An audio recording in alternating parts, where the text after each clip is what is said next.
I'm April Hunt, and today we're going to learn about inherent racism.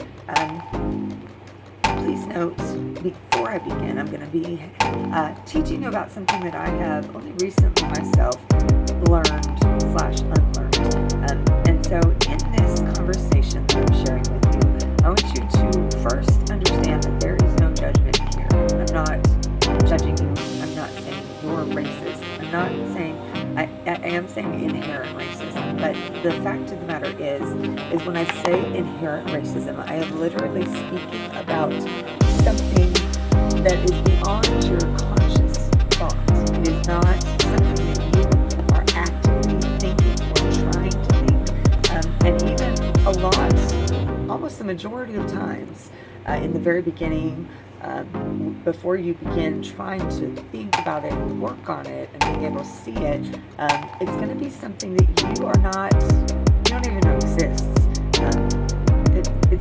I think it's a big reason why people get into such intense arguments about this, because when people like me or anyone else start talking about this, our gut reaction is to feel threatened and called out, or like the other person is saying that we're doing something bad. So please know that I'm not saying you're doing something bad. I don't think that this is a conscious thought that you are having. I don't think that it's something you're trying to do.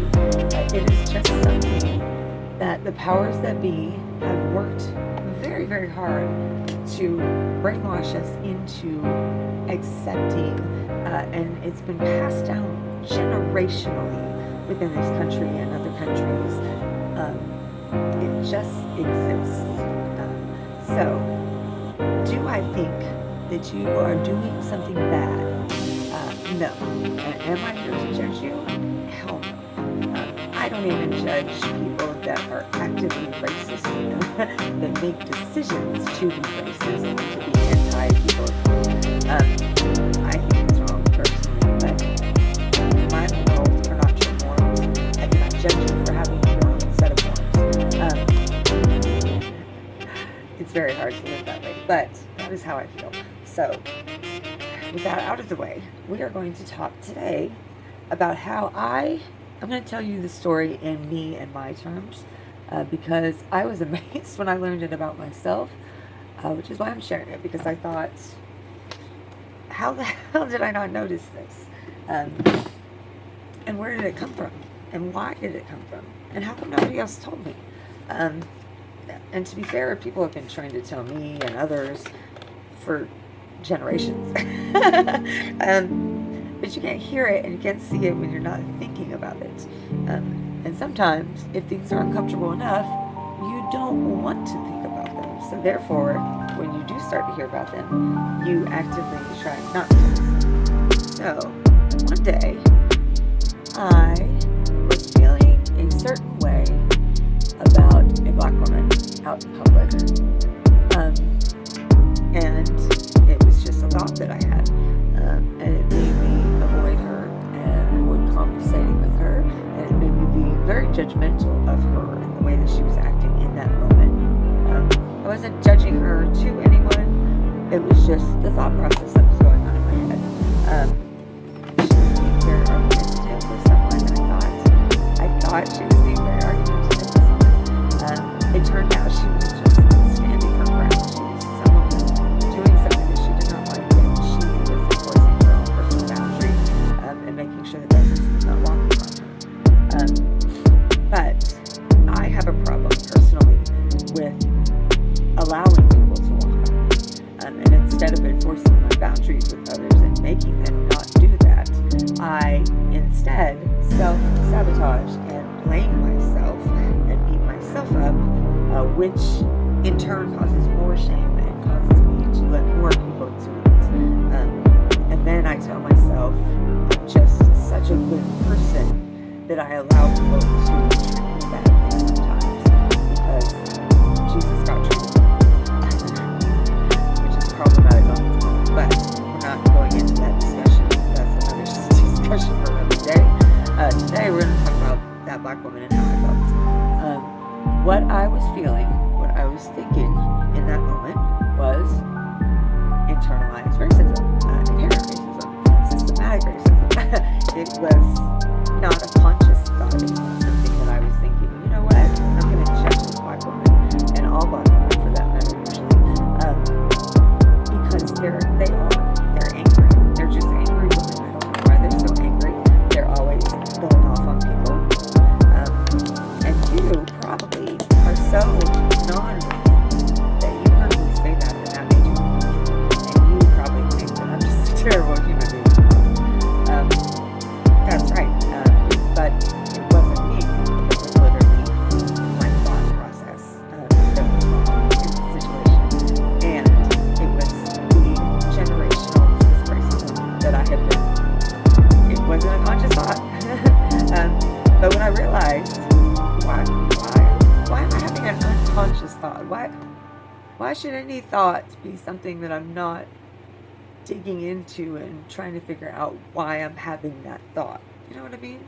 That's not to say everything needs to be examined deeply, but you should be examining your thoughts at least from time to time and figuring out what other notions you have could possibly be wrong, right?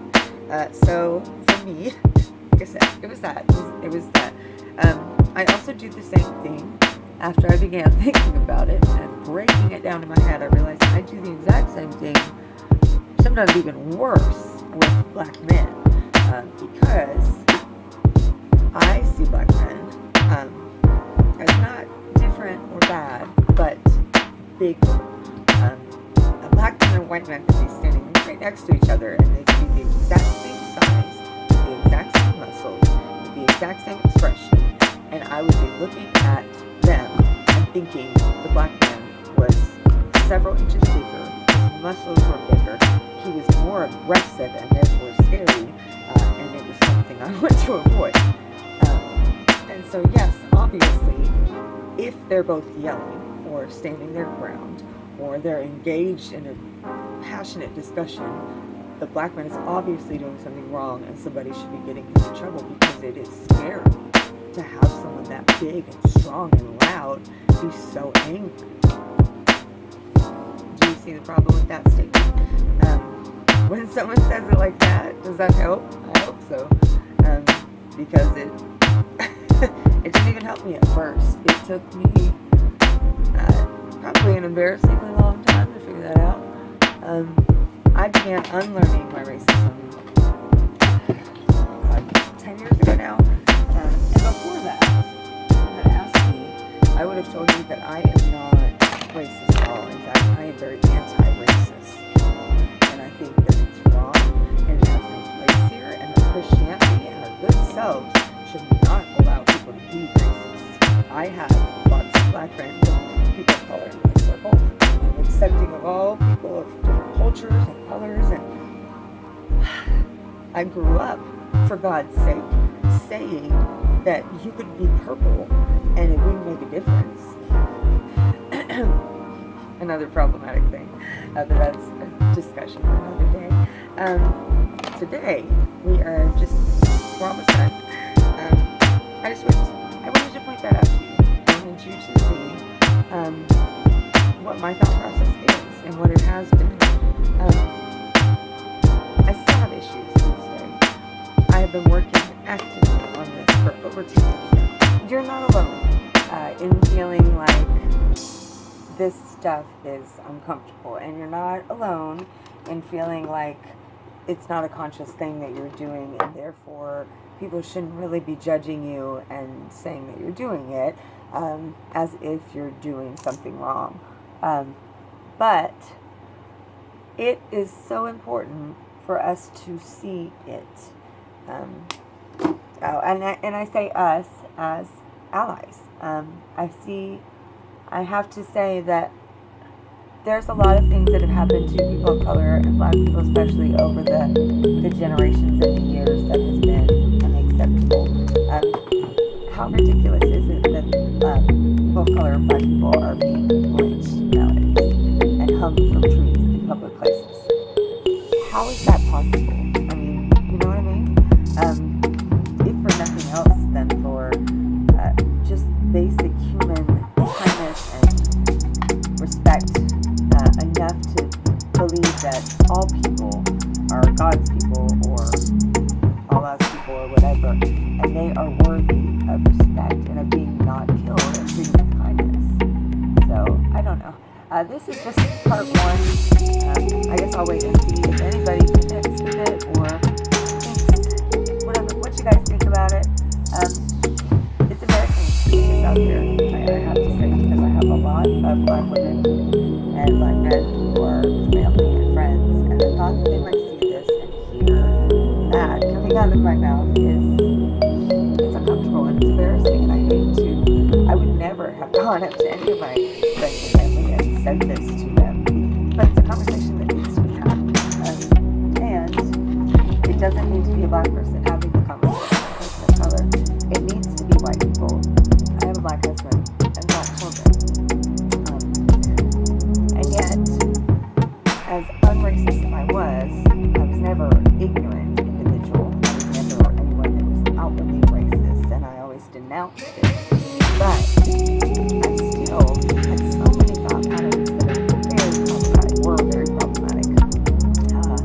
And I've been at it for almost a decade total now, trying to unlearn things. And I still uncover super problematic ways that I am thinking. The most problematic part about these things that I'm thinking is that fact that they are not conscious thoughts. They are just, you know how nowadays some people say that people that are following Trump may have been brainwashed, and I'm sure the people that are following him do not feel brainwashed and they are rolling their eyes at that, but that is how I feel. I feel as though someone has been brainwashing me, and I wish to God I know who or where it came from so I can go F somebody up and face them and confront them and make them realize how messed up it is. But how do you confront it when it's literally everyone and everything from the top down? Because a lot of people, even if they aren't actively partaking in it or actively non-denouncing it, just existing, they're still allowing it to happen. And some people a lot of people, oh my God, never mind, a lot of people are actively benefiting from it and not thinking or talking or facing it, which is just as problematic. So, let's chat, y'all.